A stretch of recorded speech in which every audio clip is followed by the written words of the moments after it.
Jésus a mené une vie parfaite en obéissant pleinement à la loi de Dieu en pensée, en parole et en acte. La mission de Jésus n'était pas seulement de mourir sur la croix pour nos péchés, mais aussi de vivre une vie de parfaite justice. Les théologiens appellent cela l'obéissance active et passive du Christ.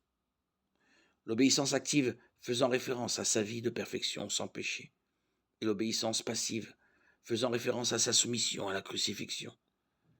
Il allait volontairement à la croix et s'est laissé crucifier sans résister. Ésaïe 53, 7. Son obéissance passive paie notre dette de péché devant Dieu, mais c'est l'obéissance active qui nous donne la perfection que Dieu exige. L'apôtre Paul écrit: mais maintenant, la justice de Dieu, dont témoignent la loi et les prophètes, a été manifestée indépendamment de la loi. C'est la justice de Dieu par la foi en Jésus-Christ pour tous ceux qui croient. Romains 3, 21, 22. Par notre foi en Christ, la justice de Dieu nous est donnée. C'est ce qu'on appelle la justice imputée.